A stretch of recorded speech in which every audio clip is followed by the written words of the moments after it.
بسم اللہ الرحمن الرحیم نحمدہ نصلی علی رسولہ الکریم اما بعد۔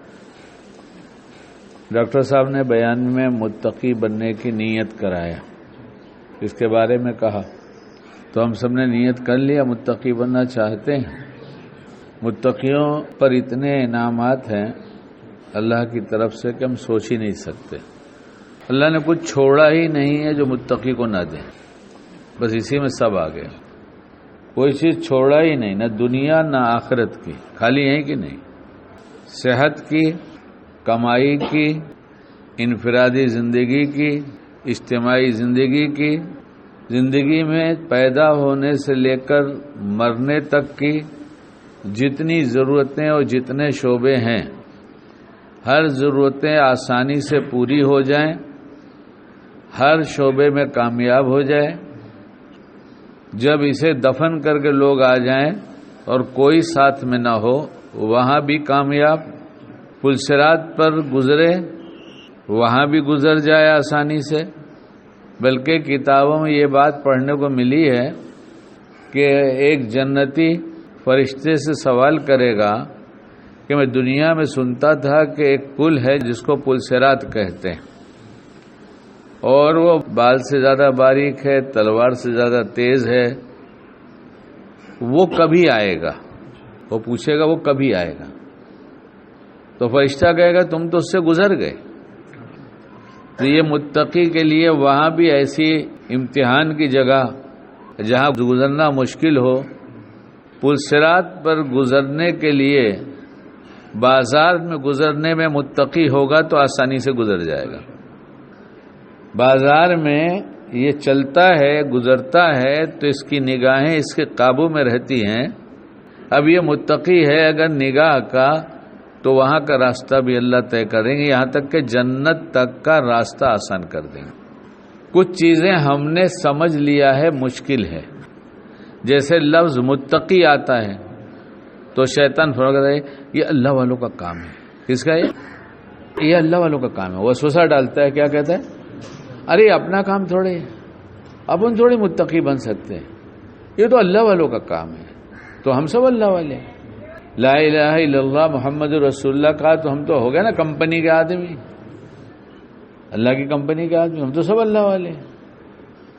کچھ مشہور ہیں اور کچھ مشہور نہیں ہیں، لیکن جس نے لا الہ الا اللہ کا اقرار کر لیا ہے وہ سب اللہ والے ہیں۔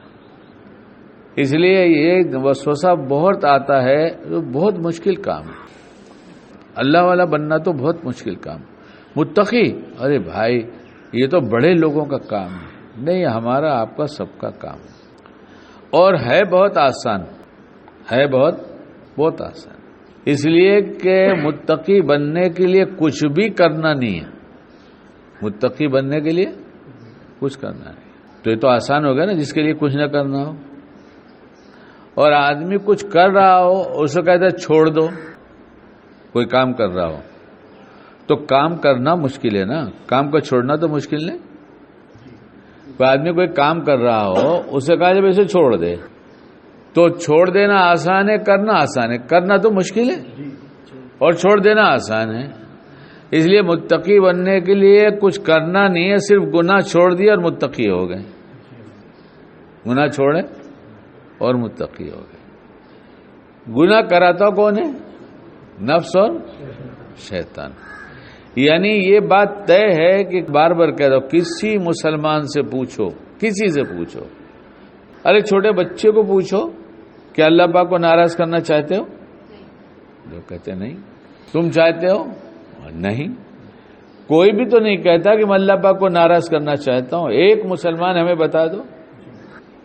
تو اس کا مطلب یہ ہے کہ ہم گناہ نہیں کرنا چاہتے۔ اللہ پاک ناراض کب ہوں گے؟ جب ہم گناہ کریں گے۔ تو اس کا مطلب ہم کرنا نہیں چاہتے۔ تو ہو کیوں جاتا ہے؟ ہو کیوں جاتا ہے؟ ہم اس کو دہراتے نہیں صبح میں کہ ہمارے ساتھ نفس شیطان دونوں لگے ہوئے ہیں اور انہوں نے اب تک ہم سے فلاں گناہ کرایا ہے، ہمیں اس کی عادت ہو گئی ہے اور سب کو پتہ ہے۔ دیکھو اتنا مہربان ہے اللہ پاک کہ وہ سب کا گناہ جانتا ہے اور کسی کو بتاتا نہیں۔ اور ہم کسی کا گناہ جان جائے تو سب کو بتاتے پھرتے ہیں، تو کتنا غلط کام ہے۔ اور یہ غلط کام چھوڑ دینا ہے، کیا کرنا ہے بھائی؟ بتانے جانا تو ایک مشکل کام ہے نا، اور جانا ہی نہیں ہے، بتانا ہی نہیں ہے، اور بولنا ہی نہیں ہے، تو سب آسان ہے۔ لیکن ہم کو پتا ہے کہ ہم نے کیا غلط کیا، ہم نے غلط کرنے کے ارادے سے غلط نہیں کیا، ہم چاہتے نہیں تھے، ہم سے ہو گیا، تو ہم روز اللہ پاک سے کہیں نا، صبح میں طے کر لیں کہ اللہ پاک ہم نہیں کرنا چاہتے۔ دیکھیے جیسے میں آپ سے کہہ رہا ہوں، اگر ہو سکے تو کچھ انداز اپنائیے، زبان اپنی استعمال کیجئے۔ آدمی جو چیز اسے اچھی لگتی ہے وہ نقل اتارتا ہے۔ آج کل وہ بندروں جیسا بال چلا ہے، ہاں عجیب حال ہے، یعنی کہیں سے تو اچھا نہیں لگتا، کہیں سے اچھا نہیں لگتا، لیکن کیوں انہیں اچھا لگتا ہے پتہ نہیں۔ ایسی بہت سی چیزیں، تو نقل اتارنا، تو کچھ آپ دیکھیے، اگر آپ کو اچھا لگے تو آپ بھی اتار لیجئے نقل، اور نہ اچھا لگے تو مت اتاریے گا۔ اللہ پاک ہم نہیں چاہتے، اللہ پاک ہم آپ کو ناراض نہیں کرنا چاہتے، میرے اللہ پاک آپ جانتے ہیں ہم کو، لیکن پھر بھی ہم سے کچھ نہ کچھ ہو ہی جاتا ہے، یہ نفس شیطان کرا دیتے ہیں، اور میں فلاں 3-4 گناہ ہوتا ہے، زیادہ نہیں ہوتا ہے، وہ کرتا ہوں، کرنا نہیں چاہتا میرے اللہ پاک، آپ مجھے بچا لیجئے نا، میں سب سے توبہ کرتا ہوں، میرے اللہ پاک مجھے بچا لیجئے، میرے اللہ پاک میں سب سے توبہ کرتا ہوں، مجھے بچا لیجئے نا اللہ پاک۔ آج میں ارادہ کرتا ہوں میں نہیں کروں گا، آپ کر کے دیکھیے، اور کچھ گناہ ہے جو سب کر رہے ہیں، یا کوئی گناہ کوئی کر رہا ہے، کوئی گناہ کر رہا ہے، سب گناہ ایک آدمی کرتا ہے، ایسا کچھ بھی نہیں ہے، کوئی نہیں کرتا۔ تو بس اس گناہ کا موقع جب آئے گا، صبح میں مانگیں گے، اللہ کو کہیں گے بچاؤ، تو اللہ پاک اس گناہ کے موقع پر یاد ضرور دلائیں گے۔ مثلا غیبت، کسی کا تذکرہ اس طرح سے کرنا کہ جس سے اس کی برائی کا پتہ دوسرے کو چل جائے۔ کچھ برائی ایسی ہے کہ کوئی پاکٹ مار ہے، کوئی چیٹر ہے، تو اس کے بارے میں بتا دینا، غیبت نہیں، بتانا ہی چاہیے کہ بھائی ہوشیار رہنا، بھلا بس اتنا بھی کافی ہو جاتا، ذرا معاملہ سوچ کے کرنا۔ تو غیبت معاشرے کا ایک عام رواج ہو گیا، ہر گھر میں گھر گئے، اور غیبت کرنا زنا سے زیادہ بری چیز ہے، زنا سے زیادہ۔ تو غیبت چھوڑیں گے تو غیبت کب ہوتی ہے؟ جب 2 لوگ ملتے ہیں تو ہوتی ہے، جہاں 2 آدمی کی ملاقات ہوئی، چاہے جہاں بھی ہو، غیبت کا موقع ہی اسی وقت ہوتا ہے جب ایک دوسرے سے ہم کلامی ہوتی ہے، یعنی بات چیت ہوتی ہے، چاہے فون پر ہو جائے چاہے ملاقات پر ہو جائے۔ اور ہم کو معلوم ہے کہ اب تک ہم سے شیطان نے غیبت کرایا ہے، تو آج طے کر لے نہیں کریں گے، اور نہیں کریں گے۔ جب بات کرنا شروع کریں گے تو اس وقت اللہ پاک خیال فوراً دل میں ڈال دیں گے، فوراً دل میں ڈالیں گے، دیکھ غیبت مت کرنا، کر کے دیکھو۔ جس گناہ سے بچنے کے لیے اس کی پناہ میں چلے گئے وہ نہیں بچائے، یہ ہو نہیں سکتا۔ پھر ہاتھ پکڑ کر شیطان کھینچتا اور ہم بدن کو ڈھیلا چھوڑ دیں اور ادھر چلے جائیں تو ہمارا قصور ہے۔ حضور پاک علیہ الصلوۃ والسلام مکے میں جب لوگوں کو دعوت دے رہے تھے تو کچھ ایمان لائے اور کچھ ابھی ایک ایک کر کے آ رہے ہیں، تو اس میں کبھی کوئی کسی بڑے سردار کے پناہ میں چلا جاتا اور وہ سردار کافر ہوتا، مشرک ہوتا، اور اس کی دوستی ہوتی، تو کہہ دیتا کہ بھائی اس کو کوئی ستانا نہیں، یہ میری پناہ میں ہے ایسی بات ہے نا کتاب میں۔ یعنی لوگ ستا رہے تھے ایمان لانے والوں کو، اور یہ ایمان لانے والا کسی سردار کا، کسی بڑے آدمی کا دوست ہے، ملاقاتی ہے، اور یہ ایمان لایا۔ اب جب لوگوں نے ستانا شروع کیا تو اس نے اس سے کہا کہ میں تمہاری پناہ میں آتا ہوں، میری حفاظت کر لو۔ ہماری زبان میں اس نے کہا ٹھیک ہے، اعلان کر دیا یہ میری پناہ میں ہے، کوئی اس کو ہاتھ نہیں لگانا۔ تو اب اسے کوئی ہاتھ نہیں لگا سکتا تھا۔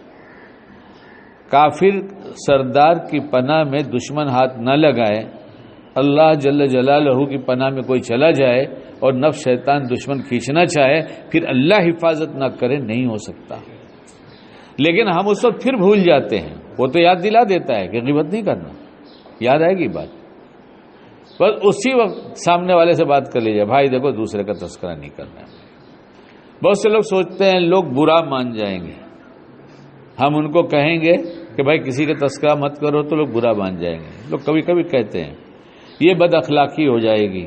یہ بد اخلاقی نہیں، خوش اخلاقی ہے کہ ہم بھی لٹنے سے بچ جائیں، تم بھی لٹنے سے بچ جاؤ.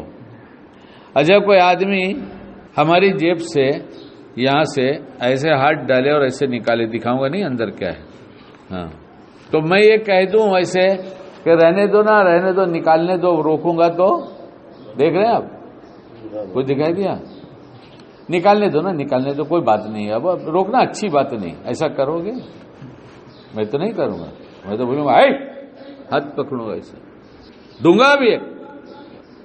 کوئی نہیں نکالنے دے گا، میں ہی کیوں، کوئی نہیں نکالنے دے گا. اور نیکی نکالے تو غیبت کرے، نیکی نکالے تو سیدھی سی بات ہے. نہیں کرنا بھائی، کسی دوسرے کا تذکرہ نہیں کرنا. یہ تیاری ابھی سے سب کرنا شروع کر دیں اور آج سے ابھی سے متقی بن جائیں. اور تو جب رمضان کا مہینہ آئے گا نا تو جیسے کپڑا دھل دیا جاتا ہے تو صاف ہو جاتا ہے، صاف ہو جاتا ہے. پھر استری کر کے، اب ممبئی والے تو کڑک استری پہنتے ہیں. کیوں بھائی، تھوڑا بھائی کڑک استری، پتہ نہیں کڑک استری کیا ہوتی ہے، پتہ نہیں ہے. کسی کی عورت کڑک رہی ہوگی، اس نے استری کر کے دیا ہوگا تو باہر نکل کے کہا ہوگا کڑک استری ہے. سمجھنے والے سمجھ گئے، جو نہ سمجھے. رمضان میں تو اللہ تعالیٰ اس پر پالش چڑھائیں گے، اپنی محبت کا رنگ چڑھائیں گے. دھو کے کپڑا لے کے جائیں گے، جیسے استری والا استری کر دیتا ہے، آئرن والا آئرن کر دیتا ہے اور کپڑا چمک جاتا ہے. اور ایسے ہی ہم لوگ توبہ ابھی سے کر کے متقی بن جائیں تو رمضان کے مہینے میں اللہ تعالیٰ اپنی محبت کا رنگ چڑھا دیں گے. جب اس کی محبت کا رنگ چڑھ جائے گا تو جتنے اللہ کو ناپسند ہیں وہ سب کو ناپسند کرے گا، اور جتنے اللہ کو پسند ہے وہ سب کو پسند کرے گا. اللہ کی پسند کا بن جائے گا اور اللہ کی پسند والوں کو پسند کرے گا. اسے اللہ کو جو چیز ناپسند ہے وہ چیز بھی اور وہ اعمال بھی پسند نہیں کرے گا. میرے اللہ کو ناپسند ہے، میں کیسے کروں یہ کام تو میرے اللہ کو ناپسند ہے. بہت بڑا سیزن آ رہا ہے، یہ بہت بڑا سیزن، تو اس لیے روک دینا چاہیے. میں نے کبھی آپ کو شاید بیان میں سنایا ہو کہ میرے پاس ایک نوجوان آیا کرتے تھے اور ان کا ایک کارخانہ تھا. ان کو فکر بہت تھی کہ میں سچا پکا دیندار بن جاؤں. اچھا کس کو فکر نہیں ہے؟ ہم پوچھے کس کو فکر نہیں ہے؟ آپ سب کو فکر ہے. اور دیندار بننا، متقی بننا، پرہیزگار بننا، یہ سب بہت آسان ہے. پہلے آپ اس دماغ سے بات ہی نکال دیجئے، مشکل ہے یہ، کیونکہ کچھ چھوڑ دینا ہے. تو انہوں نے کہا کہ میں نے تو غیبت چھوڑ دیا ایک دم، اللہ کی مہربانی اب غیبت نہیں ہوتی. اور گھر میں بیوی کے پاس بیٹھ کے ہوا کرتی تھی، وہ بھی بند ہو گئی. ہاں بہت سے لوگ ایسے ہیں جو گھر کے باہر تو ٹھیک ہے بڑے متقی رہتے ہیں، لیکن جب بیوی کے پاس جاتے ہیں تو وہ بیوی سے باتیں ہونے لگتی ہیں تو ضروری یہاں وہاں کے رشتہ داروں کی تو نکل ہی جاتی ہے، چاہے اور کسی کی نکلے نہ نکلے، جو جتنے قریبی رشتہ دار ہیں اس کی نکلتی ہے.